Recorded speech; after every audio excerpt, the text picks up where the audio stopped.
Hello, Super Relaxed Fantasy Club. My name is Jeremzy, and today I'm going to be reading from my debut novel, Stormblood, which came out from Gollancz 2 months ago now. It's a military science fiction, space opera, cyberpunk noir about the DNA of extinct aliens that's used as a drug, makes people addicted to adrenaline and aggression, which of course couldn't possibly go wrong in any conceivable way. The story follows Avakov Fukasawa, who had this DNA injected into him, became a soldier, won this war, and has come home permanently high on adrenaline and his own body chemistry. And the page 1, chapter 1 follows his exploits in doing smuggling jobs to get high. And unfortunately, I would love to be reading this in person, but because of everything around us in the world, I can't. But that isn't going to stop me from doing a Super Relaxed Fantasy Club tradition of having a little drink while doing this reading. Have to follow a tradition somewhere. Books and alcohol is what is getting me through this anyway, so let's combine the two.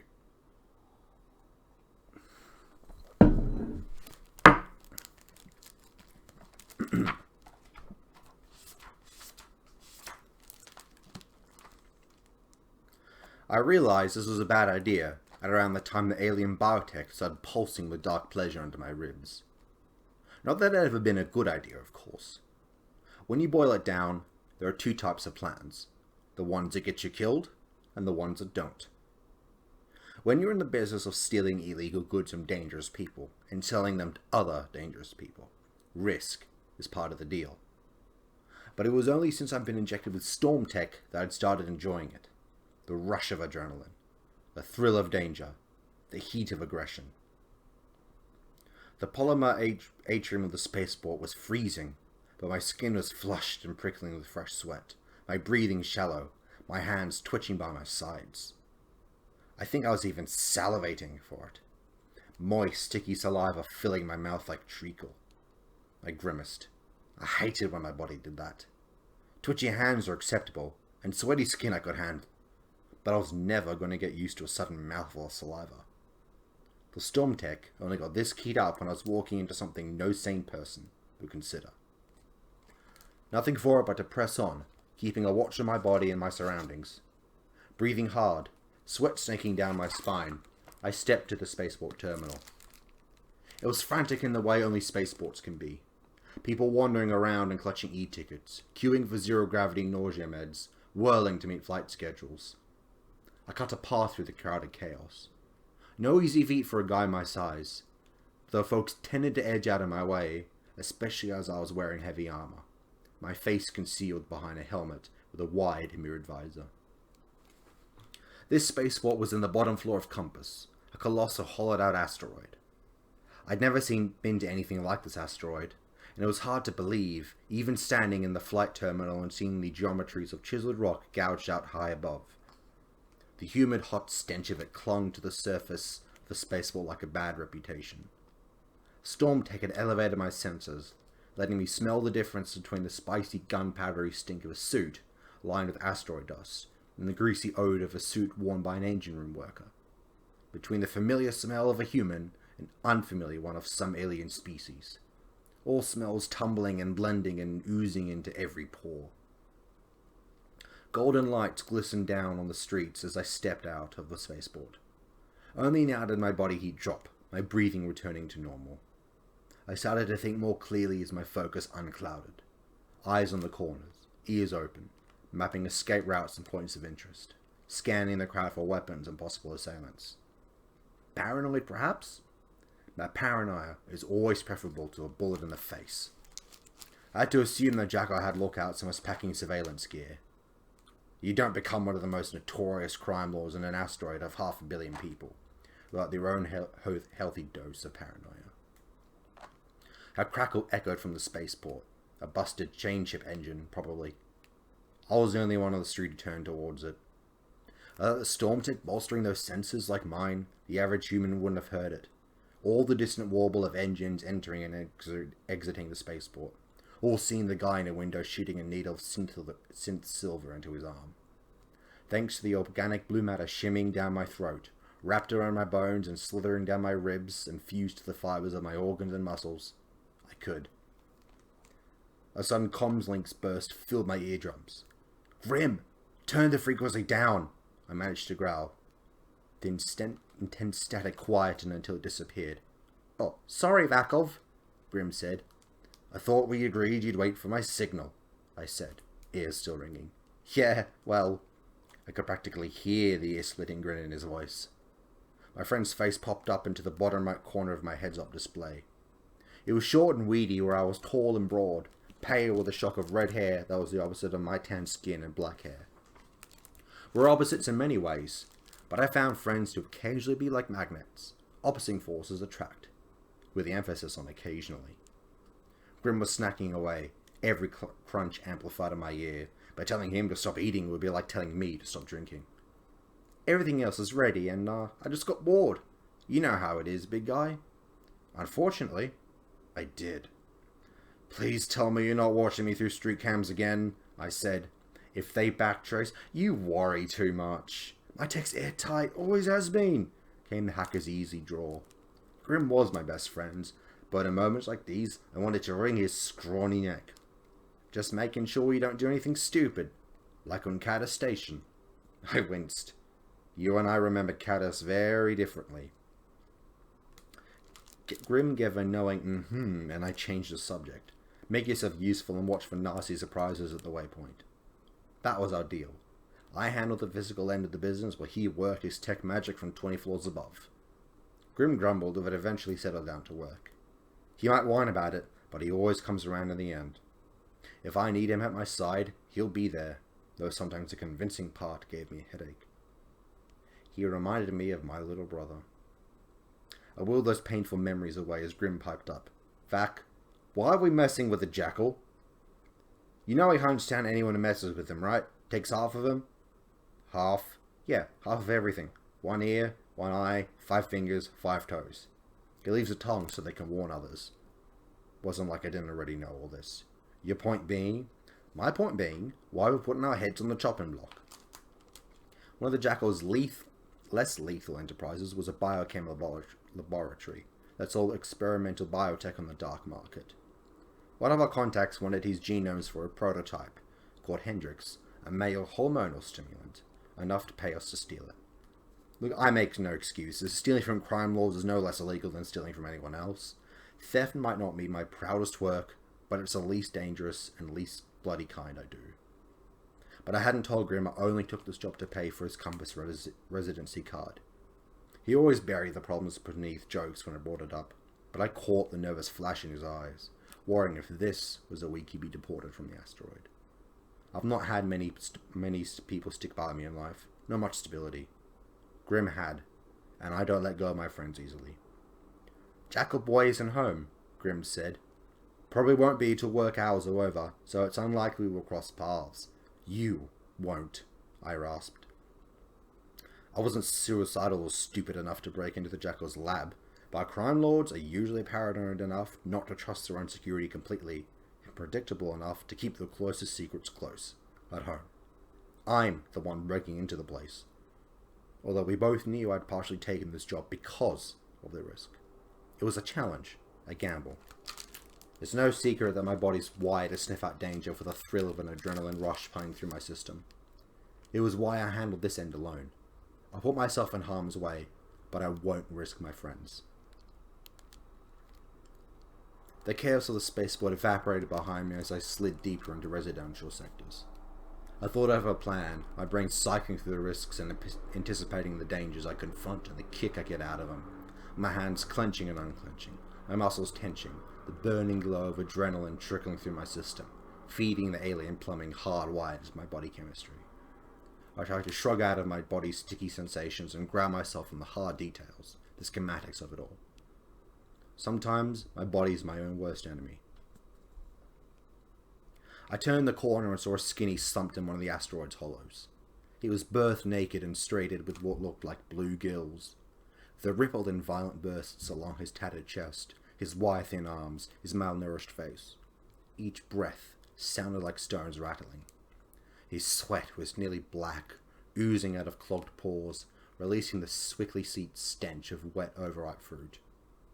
Skinnies were storm tech addicts, some of them so consumed by their own body sensations they'd spiraled off into the deep end, beyond the point of return. One too many missteps, I'd end up this way too. I swallowed hard and eased past the poor guy, glad Grim had the sense to shut up. A few minutes later I came to the jackal's house in a laneway beneath me. It was one of those standard living spaces you see everywhere, 2 stories high, olive green walls, largely inconspicuous. I perched on the walkway some 3 floors above, scanning the exterior of the building. No cameras, no guards, no nasty hidden autocannons packing high-caliber, armor-piercing rounds. I vaulted over and fell towards the roof, landing on my feet and rolling clear to my knees. The 3-story drop should have hurt like hell, but the surface of my armor sparked as the shock absorbers cushioned the fall. So far, so good. Grim cracked his knuckles. Surveillance cams, subdermals, alarms, thermals, laser tripwires, pressure points and microdetectors all off. Happy thieving. The vent slithered open and I dropped in. I don't know what I was expecting, but given the rundown surroundings, it sure as hell wasn't a place to be decked out. Ebony floors, grey angular chairs, and a large viewport peering out into the dockyard, frantic with ships from half a dozen solar systems and a dozen alien species. I had an impressive gin collection sitting in a glass cabinet. Grim gave a low whistle. Vac, I think we're in the wrong business. But my body heat had skyrocketed, my elevated pulse throbbing hard and fast in my skull, warning me of the real risk. If I had been doing this for anyone but Grim, I might have reconsidered. But it was for Grim. I made a beeline for the Jackal's workstation, unplugged the overriding port from my suit, and jammed it into the central port, so Grim could get to work. Convulsion of images flashed on screen as Grim muttered to himself. Still searching, still looking for it. Man, there's a lot of data on here. Our Jackal is a busy, busy boy. Oh, that's not good. An image of a young man appeared on screen. He was spattered with blood, missing an eye and an ear, and the fingers and toes on the left side of his body. His remaining eye was glassy and broken and full of fear, a reminder of the Jackal's work for his own private collection. My blood pressure spiked. Grim? Almost, he whispered. Almost found it. A genome sequence labeled Hendrix materialized on screen. Hands twitchy, a trickle of sweat running down my arms. I retethered the port to my suit and the transfer commenced. That's right, come to Grim, nice and easy. The screen chimed again. The Hendrix dematerialized. Got it, said Grim. Hot, sticky relief flushed through my body. I'd earned a drink now. I'd half a mind to swipe one of the Jackal's vintage gin bottles, and as I paused the gleaming collection, the storm that coiled in my throat, my thirst became raging dehydration. I couldn't resist. I opened up the cabinet, 3 dozen bottles of liquid gold glinting inside. I scooped up the most expensive-looking one and steered for the front door. If I had been paying more attention, I'd have heard the approaching footsteps, the conversation. So I was as unprepared for the 3 men sitting on the porch steps as they were to see me. The echoes of the conversation withered out into stony silence. I wasn't thirsty anymore. All 3 men were about as handsome as back-alley dogs, but I picked out the Jackal instantly. It was his casual slouch, the relaxed demeanor and controlled reaction that set him apart as a naked surprise in other men's faces curdled into rage. They were sniffers, their bodies crawling with canine augmentations to help them seek out threats, the wide nostrils flaring in unison. They'd locked onto my scent already. I see you have something of mine, the Jackal said in a vaguely disinterested tone, glancing past me towards his workstation. His slender face was sharp and jagged as a mountain peak, as if the bones had been carved with a diamond-edged blade. His wavy black hair was slicked back, his mustache oiled, his soot-black eyes constantly moving, drinking in everything, missing nothing. Like me, he was half Japanese, although I doubted that'd give me any slack. A small knife of a smile appeared on his face as he thrust his hands into the pockets of his trench coat. And I believe that's my gin. Get out of there, Grim snapped. The image of severed fingers and sliced ears flitted through my mind as a strip of metal unfolded in one of the sniffer's hands. It snapped into position as a half-meter-long blade, sizzling with white-hot heat. Wielded with enough strength, it carved my armor to scrap matter with me inside it. My muscles tightened, legs braced in a combat position, instincts kicking in. You want it back? I asked. and returned the bottle by smashing it across the side of the jackal's head. Glass shattered, shards and alcohol splashing into his face. Stormtech rocketed at the fresh action as I slammed past the two sniffers and charged into the alleyway. My body hadn't had this much excitement in months, rewarding me with extra speed, hot adrenaline shooting through my veins like a turbo boost. They all gave chase, clutching sling shibs that danced in there like silver fire in their hands. I locked down my instincts and focused on how the genome I was carrying would stop my friend's deportation, letting that push strength into my legs as I ran further into the labyrinth passageways of the asteroid, the halls blurring and smudging under sweat-logged vision. Puddles of muddy wastewater showering up my legs as I burst around a hairpin corner. One of the sniffers closed in on me, heavy footfalls echoing. Guys like this are all meat and muscle and zero balance. I waited until the flare of chain-ship lights had flickered down, stabbing light into our eyes before I jerked to a stop, tilting my body backwards and letting the bastard crunch nose first into my armored back. He tottered backwards, dazed. I slammed him sideways into the oncoming path with a second sniffer, hooking my leg out from under him, my fist sinking into his gut right below the ribs, my elbow slamming to his throat and sending them both crashing to the ground in a graceless tangle of limbs. I dived through a stone corridor, the Stormtech really riled up now, stamping down on my weariness. These guys knew the terrain, knew all the exits, but if I gained enough distance I could double back, outmaneuver them in a wide flank. I grinned as I curved around a corner, my heart plummeted down to my guts. Dead end. 2 meters away, through a tall slab of hard, unforgiving, solid asteroid rock, was the spaceport. Might as well have been 2 kilometers. Soaked with sweat inside my suit, I stepped back to scout for a new route as the 3 men started to a halt behind me. The jackal's relaxed smile was replaced with a deathly quiet expression, his cold, granite eyes dissecting me, watching me escape for a new route. Eyes fastened on me like restraining bolts, he spoke to his men. Cage him. Screw it. You've got to make a last stand somewhere. I thrust forward and smashed into the first bodyguard, going straight for his broken nose. He screamed, the handgun went off. But I was centuries too late. A sun-bright muzzle flashed in the darkness and an electronet seized up around me. Thick chain metal cables wrapped around my body, pinning my arms and legs, my helmet cracking against hard rock as I toppled. Rough hands rolled me onto my back, the jackal kicking up asteroid dust as he walked over, towering high above. He glowered down at me before delivering a series of vicious kicks to the side of my helmeted head. 1, 2, 3, 4, sending flashing lights scattering across my vision, and blood flooding my mouth. The safety of the spaceport whirled away 2 meters behind me as the jackal straddled me. No one would hear me calling for help over the noise. Don't flatter yourself into thinking my dog boy sniffed you out in the dark. The jackal placed his sly, angular face close to mine. Truth is, I don't need orcs to hunt a man down.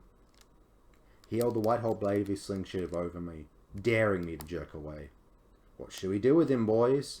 His lips twitched, as if wrestling with an indecision, but I know what a man who's made up his mind looks like.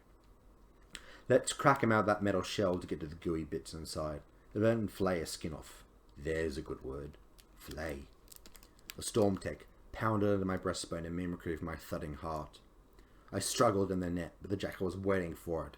He kicked me in the head again until I slumped back down. I was vaguely aware of being dragged across the rock by one ankle. A voice cut through the passageway, halting him. What's this?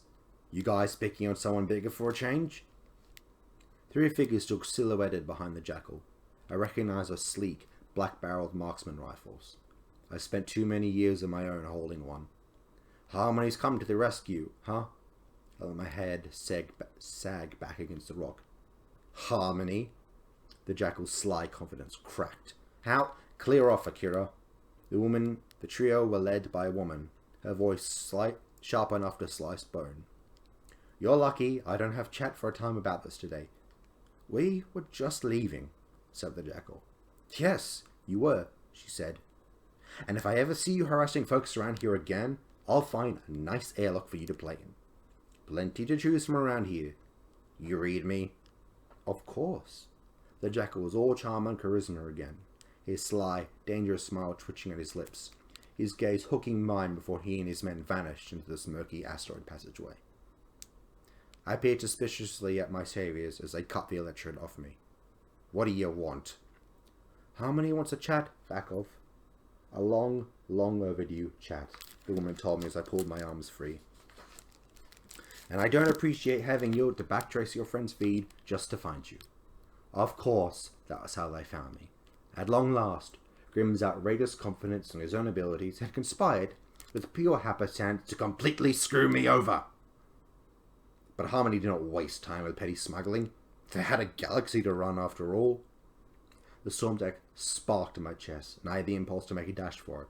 Scrambled to my feet and get a head start before they caught up. Wasn't like I owed these people anything. Not after the poison they pumped into my body. But they wouldn't have dug me up unless it was important. Really important. I had to find out why. So I swallowed the urge and asked, I don't suppose I have a choice? No, she confirmed. You do not. That was first chapter. And you, if audiobooks are your thing, you can find Colin Mace reading it on Audible, and unlike me, who's a real professional and does justice to my little dottings, unlike me. But either way, I do hope you enjoyed it, and thank you very much for your interest, and I will see you guys again, hopefully at some point in the real world, in the meat space, where I get to read you this for real. Until then, see you.